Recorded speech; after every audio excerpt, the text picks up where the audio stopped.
Welcome to Sunday. So today for this 15 minutes, we're going to focus on all fours. So if you need a little extra padding under your knees, I would suggest finding, you can either double up your mat or just get something for underneath your knees. And if you have a mirror nearby, I would have it in front of you so that you can kind of give those check-ins to your shoulders and to your hips.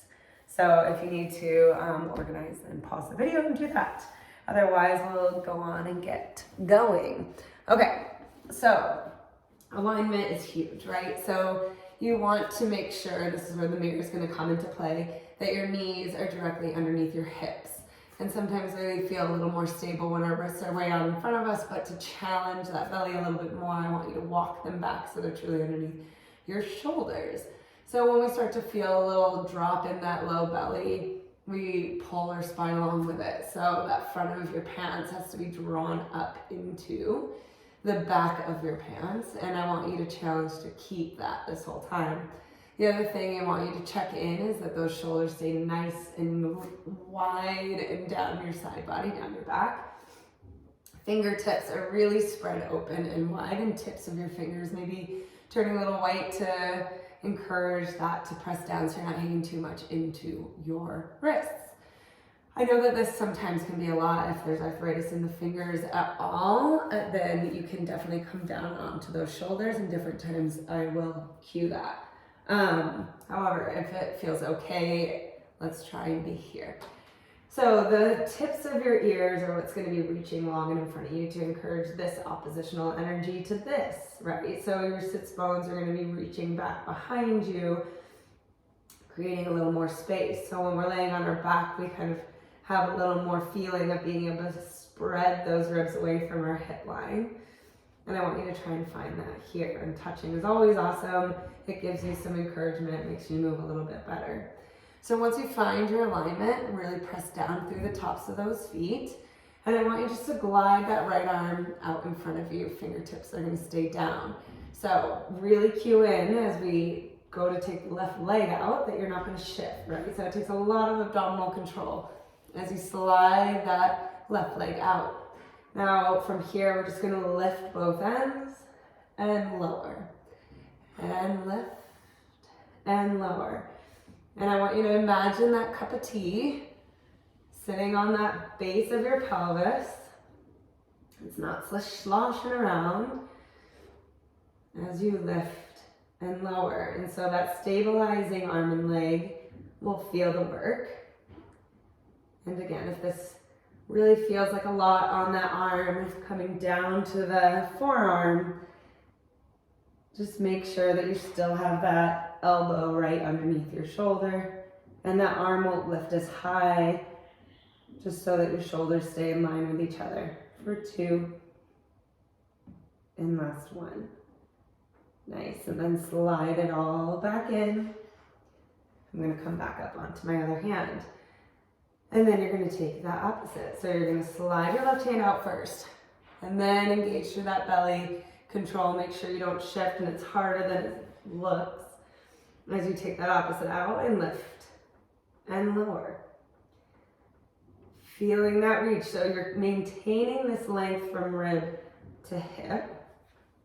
That hip bone continues to stay facing the mat so that you're not throwing your waist around to lift and lower that leg. We're not looking for this massive range. And these slow, controlled movements build up some nice tone. 3, 2, and 1. Just slide both of those in. So now taking a rest from those wrists, come down onto your forearms, and this is for everybody. Interlace your fingers, and some options. If you stick your thumbs up and just place your forehead onto your thumbs here, it's a nice encouragement to relax your neck. From here, you're going to take that left leg out again, keeping the toes down on the mat, giving yourself a second to check in. Belly is on, and you're going to lift your left leg, bend your knee, flex your foot, and you're just going to give those stomps up. So the thumbs to forehead, Those are really there for purpose so that you can give your head into your thumbs, resisting any tension through your neck. Try and weight both forearms evenly as you stomp. And this is a nice slow and controlled move too. So everything in this, there's no speed, there's no push through range. Just trying to keep that end point and start point working the muscle the whole time. Keep drawing those shoulder blades down your back, staying connected through that belly. 3, 2, and 1. Draw that knee under. So as you go to transition, engage to that belly. Don't shift your body as you transition these. Sliding that right leg out, lifting it up, bending your knee, flexing your foot, and stomp towards the ceiling. Belly is on. Wrap through, keeping that right hip facing down towards the mat. And so reaching out through that heel, sometimes even thinking of flex foot to pointed foot is a big mind control. And if you think of balancing a book on the bottom of your foot, which is also a lovely addition to control. That's what I want you to imagine, right? Maybe that teacup has now traveled from the base of your pelvis onto the arch of your foot, the sole of your foot. And 3, 2, and 1. Lowering that leg down.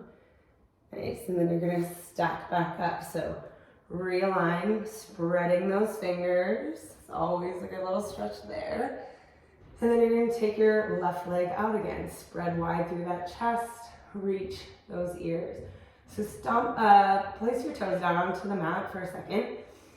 So when we think about the weight of our head, right? The more we pull that head down, the more we pull the spine down, the more we lose it in our shoulders. So the neck and the skull have to be playing in the game, right? One piece of steel, head to heel. As you reach that foot out long, so lifting that leg up, and then we're gonna play with rotation. So you're gonna rotate your knee towards the inside, and then you're gonna rotate your knee to the outside. So it's a super mild movement, and sometimes it takes a lot more control than we think. And now that, that teacup has traveled back to your pelvis, and maybe there's this idea of a barbed wire fence, which isn't so lovely to think about, but you don't want to rotate your hip bone up and down. So maybe if you take that right hand onto that left hip bone, make sure that as you're rotating your leg in and out, that hip bone isn't traveling along with it, right? Yeah. And then bend that down. That's plenty, and then we'll switch and do the other side. And then you're gonna lift that leg up, rotating in and out. Keeping that space long, so somebody's grabbing a hold of that ankle, pulling in that position as you continue to reach that crown far away from your shoulders. Maybe you travel that left hand to your right hip as you rotate that thigh bone up in your pelvis. You got it. So these weekends are really good for doing a little check-in as we go through the work for Monday through Friday. Where's your stability and where's your breath? Right, good, good, good. That's plenty. Bring that leg back in. So now we're gonna walk your hands out slightly. These are my favorite push-ups, but you're gonna rotate that arm bone all the way through so that the inside of your elbow is pointing forward. And I've definitely gone through these before, but it just encourages that strength of your upper back and shoulder girdle and shoulder blades. So you're gonna tap your elbows down and lift them back up. And from this one, when you press up, try to keep reaching those arm bones forward so that you don't come out of that spiral, because the spiral is what's going to keep that shoulder blade nice and wide. And then the other thing to make sure is that you're not floating your seat back behind your knees. So that stays. Tap your elbows and lift. Tap your elbows and lift. Belly is still up and on. Good. Fingers are still spread nice and wide. 5,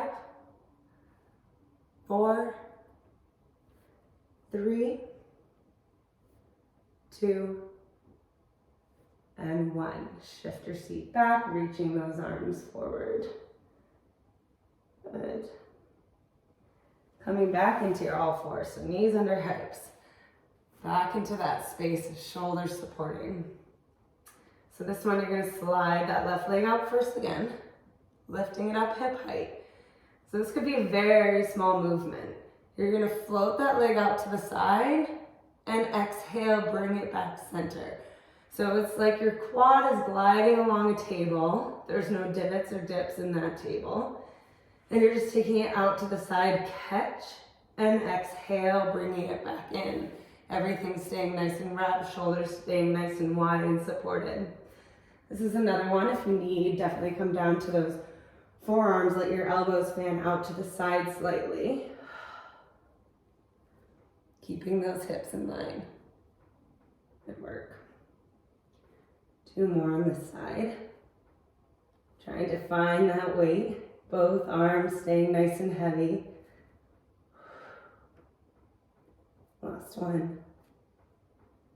Nice, taking that knee down. I'm gonna come back up to my hands, but feel free to stay on your forearms, lifting that right leg up, taking it out to the side.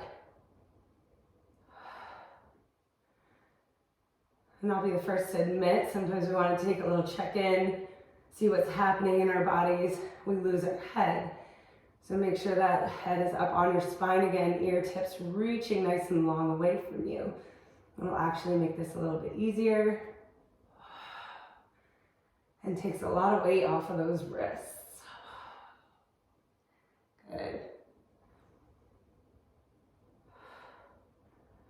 2. Nice. Last one. Good, lowering that leg down. I'm going to tuck your toes here. So getting a nice little stretch out of those toes, always a good thing. And then from here, we're going to do a variation of a cat-cow. So fingers are nice and spread. And I want you to drop that belly, really reach through those sits bones, spread them nice and wide as you reach your chest forward and gaze sort of right out in front of you. Don't kink into that neck too much. Now, as we round under, we're going to float our knees off. You always have the option to leave your knees on. But to make this scoop, that nose and tailbone pulling through your thighs happen at the same time. And maybe you go so far as those knees hover off. As you lower those knees back down, you're going to arch and take it back up. Round to your center, both ends to get your lift. Lower your knees and arch it up, spread those sits bones wide.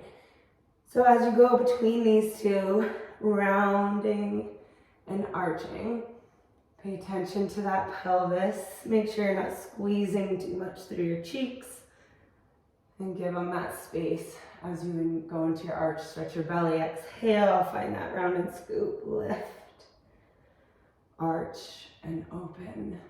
2, lower and up, last one. And up. Untuck your toes. Tops of your feet are flat. And then I want you to take your left leg, this one we've been starting on today, out behind you. All right, last balancing one, hips are even. Lifting that leg up, and I want you to draw nice, controlled circles with that leg. All the way around, maybe it gets a little bit bigger. Only if you can stabilize.